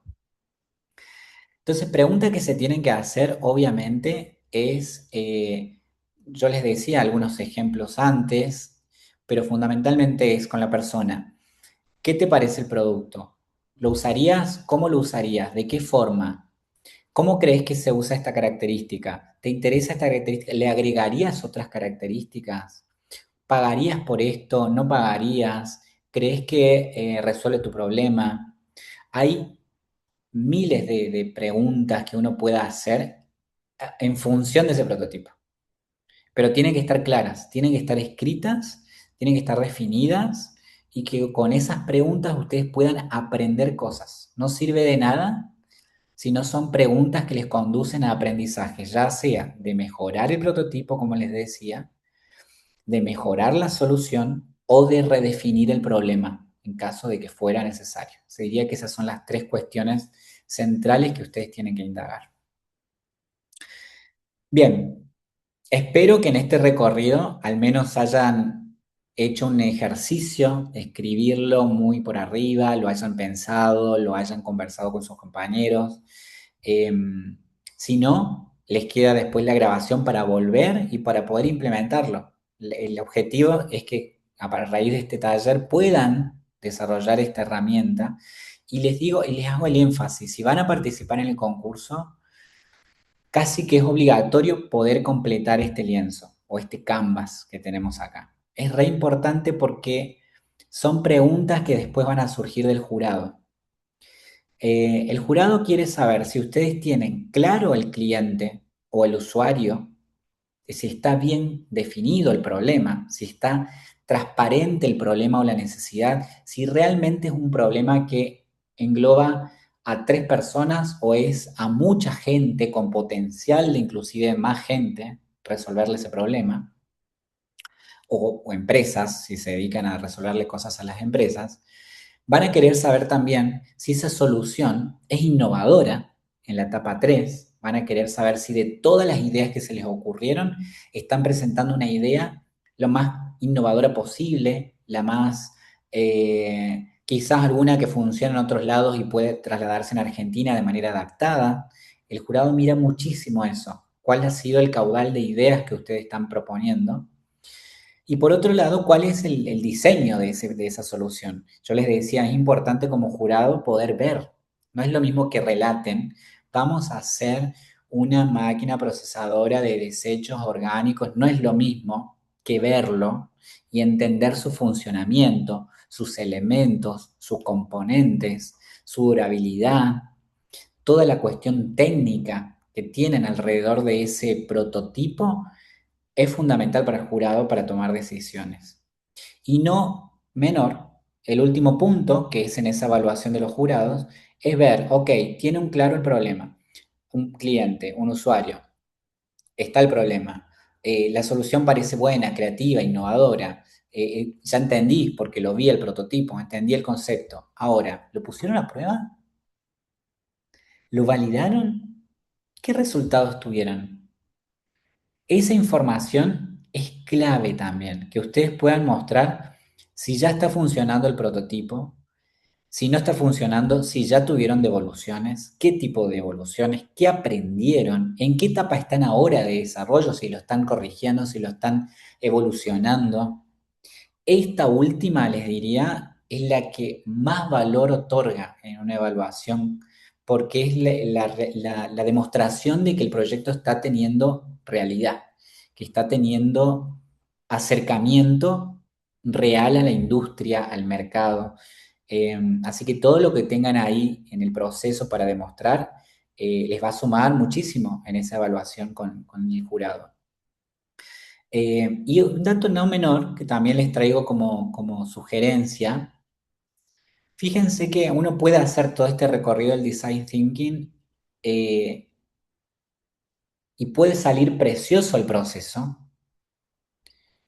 y aún así no ser un proyecto con potencial. ¿Qué quiero decir? El caso típico que si ustedes buscan design thinking de los creadores, el caso típico, emblema que ellos cuentan en sus materiales, en sus antecedentes, es el del diseño innovador de un carrito de supermercado. Hay un video, inclusive ustedes lo pueden ver, de cómo fue todo el proceso del design thinking, cómo el equipo trabajó, cómo hizo el proceso de empatizar, que fueron los supermercados, que vieron a la gente cómo usaban los carritos, que se dieron cuenta que tenían tales falencias, que el carrito se tranca, que no tiene una calculadora, que las ruedas, que bueno, vieron todos los problemas del carrito de supermercado. Definieron el problema claramente, lo escribieron de hecho en una pizarra y dicen el problema de los carritos es que la gente les es incómodo, no es práctico, bla, bla. Y por ende no lo usan, ¿sí? Eso era como la definición. Empiezan a proponer el equipo, tiran muchas ideas de carritos, de versiones de carrito, de que tenga esto, que tenga lo otro, que sea tecnológico, que no sea tecnológico. Y finalmente llegan a un prototipo que fue bastante funcional, hicieron el carrito con toda la tecnología que le pusieron en ese momento y lo testearon con 2 o 3 personas que le dijeron, toma el carrito, úsalo. Y sí, estuvo buena la experiencia, podían hacer sus cuentas en el carrito, hicieron las compras, volvieron, funcionó el prototipo. Ahora, si ustedes buscan en el mercado, en internet, qué pasó con ese carrito de supermercado, van a ver que nunca salió al mercado. Entonces es un caso paradigmático en la historia del design thinking, porque si bien cumplió todas las fases, las 5 fases, el proyecto no prosperó. ¿Y por qué no prosperó? Porque en la etapa 5 es donde no se profundizó. Se hizo un testeo de piloto con un grupo de gente, pero no se siguió profundizando en ese testeo. Y se determinó que no había mercado suficiente. La gente no le cambiaba la existencia por un carrito que funcionara mal o que fuera de tales características. Y los supermercados, por ende, no tenían la necesidad de cambiar sus carritos de supermercado. La necesidad de los supermercados iba por otro lado, al igual que la gente que compra que iba por otro lado, que era más variedad, más precio. Entonces el carrito como tal sirvió como ejercicio para entender todas las etapas del design thinking, pero no como un proyecto que se sostuviera a largo plazo. Por eso les traigo que la etapa 5 es fundamental para que ustedes demuestren que su proyecto va a tener potencial, que tiene posibilidad de crecer, que tiene posibilidad de expansión. Espero que les haya quedado claro eso, ¿sí? Que cada una de estas etapas va a estar siendo evaluadas por el jurado en mayor o menor medida. Hay jurados que tienen más experiencia en una u otra cosa, entonces tienen un foco puesto en esas cuestiones. Pero en esencia son todos los elementos que ustedes pueden hacer para enriquecer el proyecto y para convencer. Por último, y ya nos quedan los últimos minutitos, a mí me gustaría que repasemos 3 ejemplos que son de las finalistas del concurso del año pasado, que les va a permitir a ustedes también entender por dónde van las ideas. Son muy variadas, la verdad que a mí he podido participar como jurado de este concurso de UIA Joven y la verdad es que celebro que tantos colegios de todo el país se prendan con tantas ganas y que propongan soluciones muy diversas. Algunas son proyectos muy similares porque las necesidades y los problemas locales terminan siendo similares, pero siempre tienen alguna innovación, algo que le cambia, que no terminan siendo siempre los mismos proyectos. Y eso, la verdad que es celebrarlo a todos ustedes que le ponen ahí toda esa garra, a sus profes también que les acompañan y que trabajan horas y horas y que realmente les apasiona eso, se nota. Cuando llegan los proyectos se notan toda la energía que le ponen y la parte técnica, ¿no? Se nota muchísimo el conocimiento que traen a medida que están desarrollando sus proyectos, porque no es solamente armar el prototipo, ustedes saben que tienen que entender todo el contexto de esa industria o de ese sector. Entonces, son proyectos de mucha calidad, cuesta mucho elegirlos, evaluarlos, así que no tengo dudas que este año va a ser similar. Les va a quedar en la presentación, esto voy a pasarlo porque es un ejemplo que es más de lo mismo, de lo que ya venimos trabajando, que les puede servir de guía también. Es un caso simulado en un taller donde se supone que tienen un problema que cada operario cuando va a iniciar el día se encuentra con que no sabe el estado de la máquina y tareas o materiales que ya usaron el día anterior, ¿no? Entonces, bajo ese problema, eh, se dieron cuenta que había un problema porque todos preguntaban el otro día, che, ¿qué hizo la máquina? ¿Qué materiales usó? ¿Qué tareas? ¿En qué estado está? Eh, y siempre se trasladaba de boca a boca y no se llegaba a un aprovechamiento del tiempo y de la máquina como debía ser, ¿no? Entonces se define el problema simplemente como que se necesita conocer en manera objetiva el estado de la máquina y qué hizo y qué no hizo para los procesos siguientes, los días siguientes. Muchas ideas que surgen para poder resolver esto, desde un formulario que el operario tuviera que completar a un QR que se escaneara, muchas ideas. Queda como prototipo una versión impresa, un checklist, que simplemente, fíjense el nivel de simplicidad que estoy utilizando, pero que esto es design thinking, ¿no? Resolver cosas de manera simple. Entonces se puede resolver y lo hicieron en el caso simulado, una hoja que se pega al lado de la máquina con un checklist para que el operario antes de irse marque qué hizo la máquina, qué se detectó, qué tarea pendiente quedó, etc. Lo prueban en una única máquina como para ver cómo funciona, si la gente completaba el formulario. Esto es la etapa 5. Fíjense las preguntas. Esto sí está bueno qué tipo de preguntas uno tiene que hacerse para ver si funcionó o no.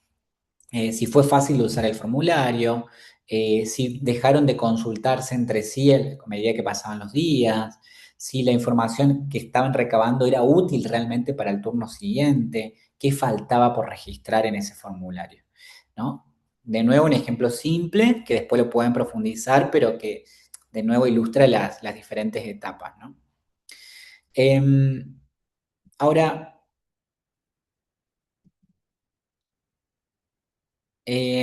cuando hagan el ejercicio, cuando ustedes empiecen a trasladar esto a sus propios proyectos, como les decía, traten de enfocarse en el que ya vienen trabajando, por supuesto, y si no, usen algunos de los desafíos que ustedes están viendo en sus industrias locales, ¿sí? Más allá de estos tres que yo les mencioné, elijan uno que realmente sea relevante en su localidad.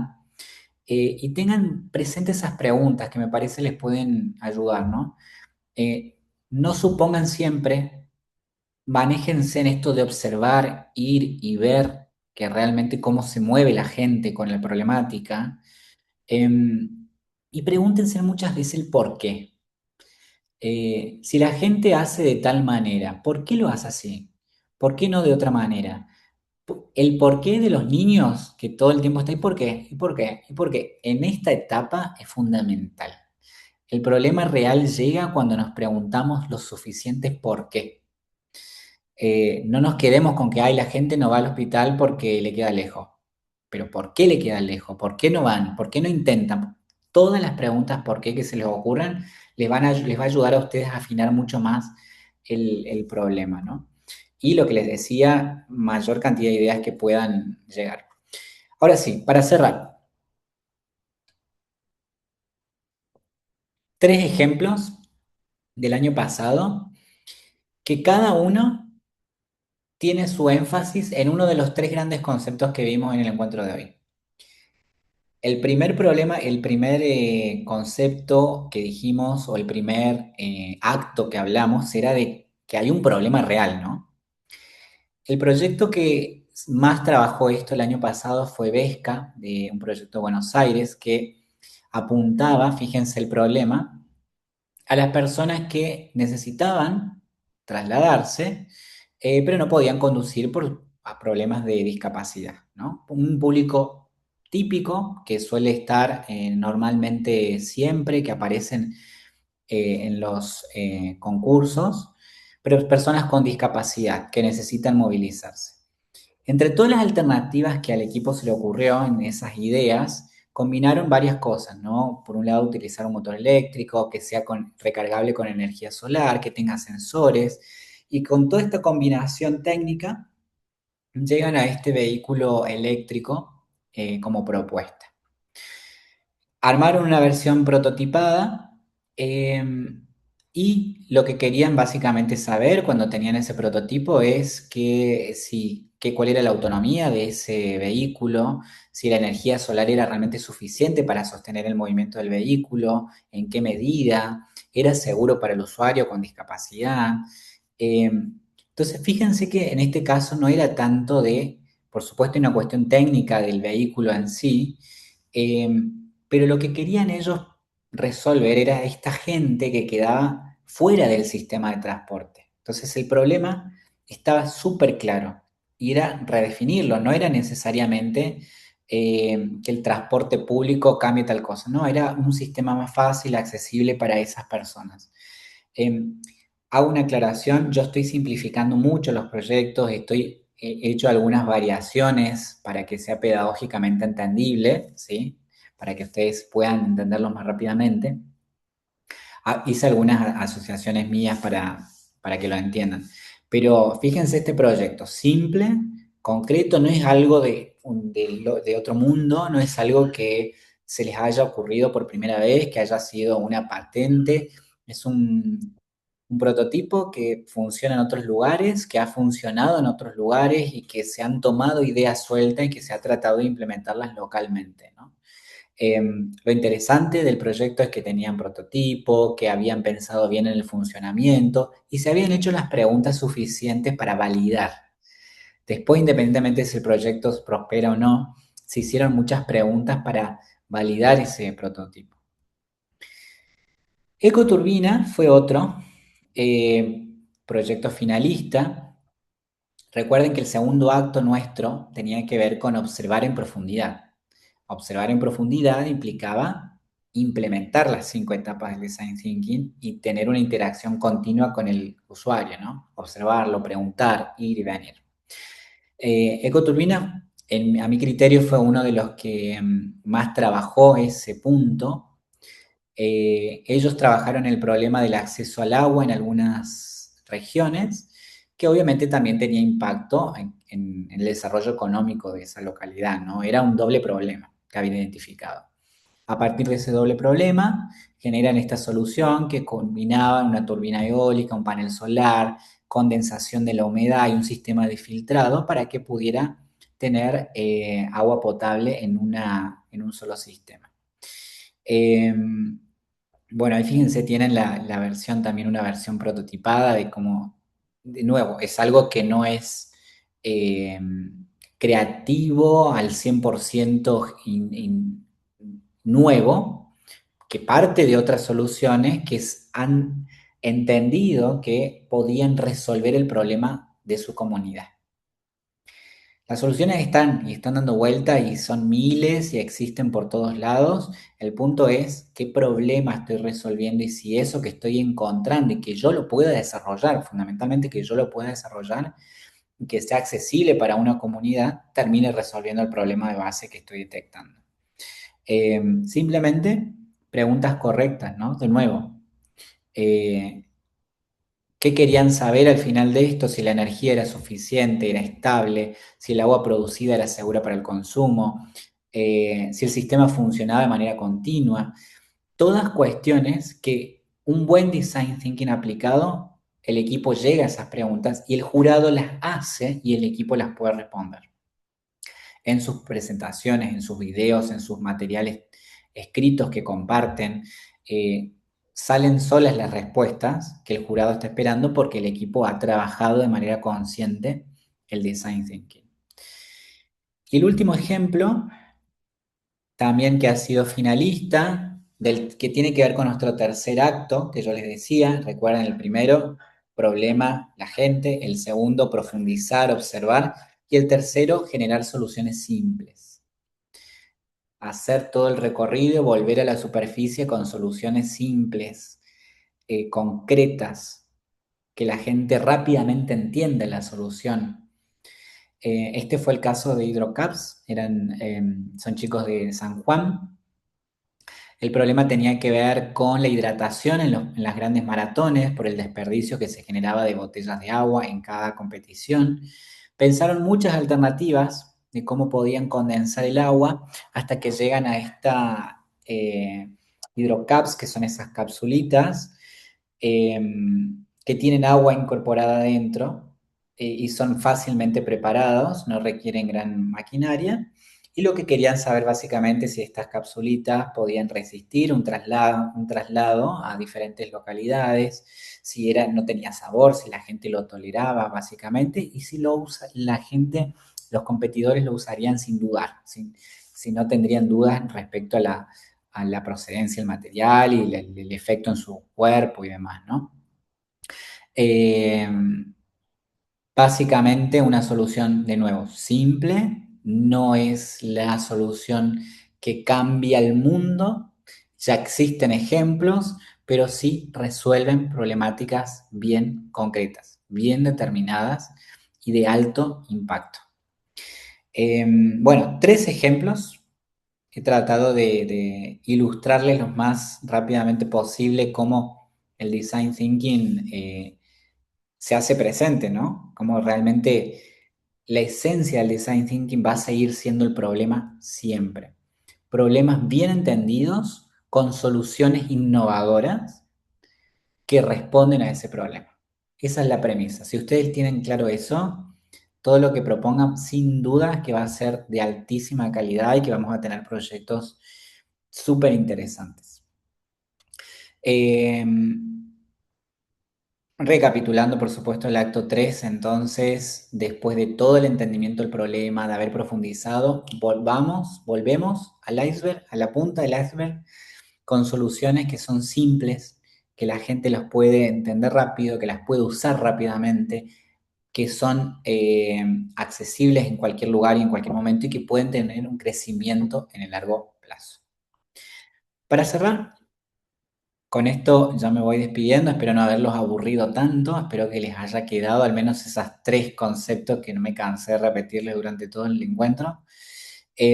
Simplemente estoy convencido, que siempre lo digo, ustedes que son técnicos, que vienen de la industria y que ojalá sigan vinculados a la industria en su futuro, son los que van a proponer mejores soluciones a nuestro país, a sus economías locales, son los que van a hacer crecer el país en el futuro, no tengo dudas. Tienen todo el conocimiento, tienen todas las ganas, tienen toda la energía, tienen equipos que los acompañan y están predispuestos, pero nunca se olviden que ese prototipo o esa solución es la consecuencia. Eso es lo que quiero que se lleven. La consecuencia de que ustedes resuelven cosas a alguien. No es la idea por la idea.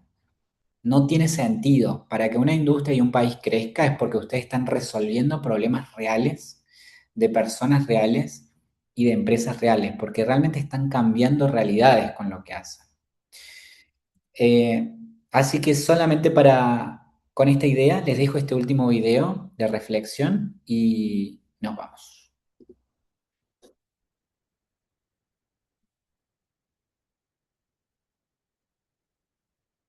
Que no somos iguales, que no nos entendemos,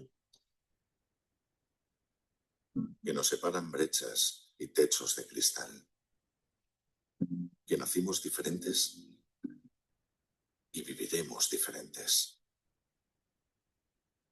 Ha llegado el momento de comprobar si es verdad. Bienvenidos y bienvenidas a la nave C. Vais a participar en un experimento social. Por favor, dad un paso al frente si estáis de acuerdo con las afirmaciones que leeremos a continuación. Me encanta cantar en la ducha.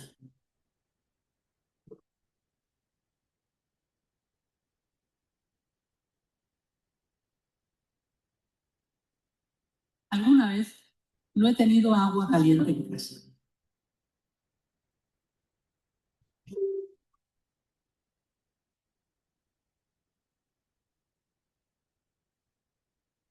En verano me voy a la casa de la playa.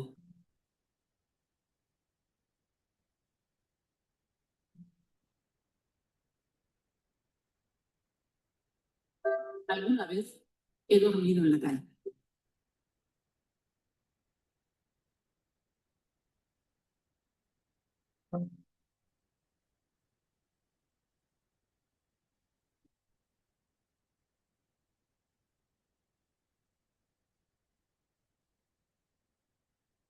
Una vez a la semana voy a cenar a un restaurante.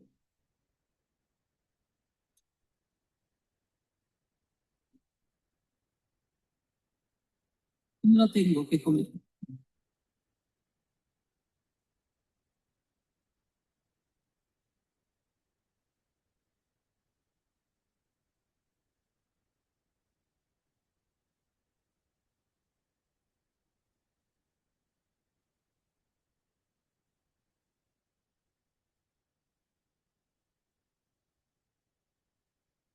He sido el gracioso o la graciosa de clase.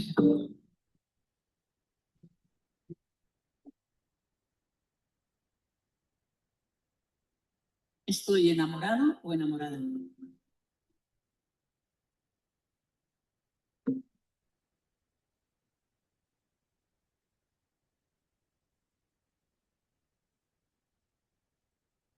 Somos personas Me encantaría trabajar menos que querían tener más tiempo para vivir.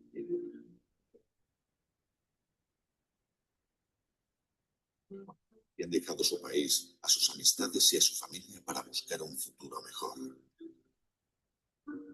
Personas que han sufrido acoso escolar. Personas a las que han pagado menos que a otras por hacer exactamente el mismo trabajo. Personas que han sido discriminadas por ser quienes son. Y personas que apoyan a otras personas.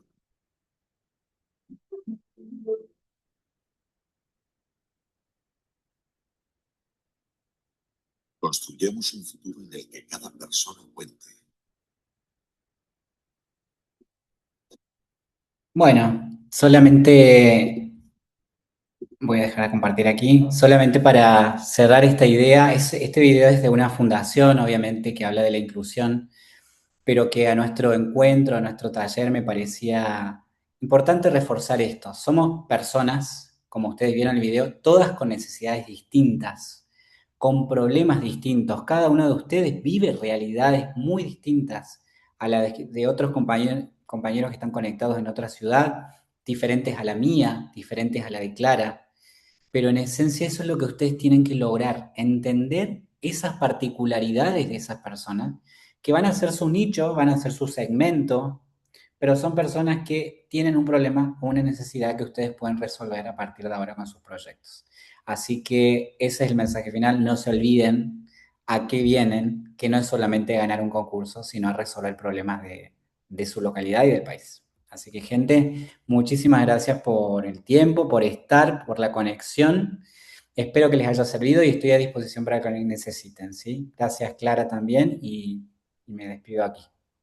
Muchas gracias, Emma, por estas horas de trabajo. Esperamos que sea una herramienta que sirva para la construcción de los proyectos en el marco del concurso Industria Inspira. Por el chat tienen el link para la asistencia, el link a la página de WIA, en donde están cargadas las bases y condiciones, las preguntas frecuentes, todo lo que necesitan saber para participar en el concurso. Y también dejamos el mail de contacto, que es industriainspira@wia.org.ar. Por ahí pueden hacer todas las consultas que necesiten, estamos actualizando la casilla constantemente, así que bueno, esperamos que esta haya sido una instancia provechosa en el marco del concurso y les deseamos una buena jornada. Muchas gracias a todos.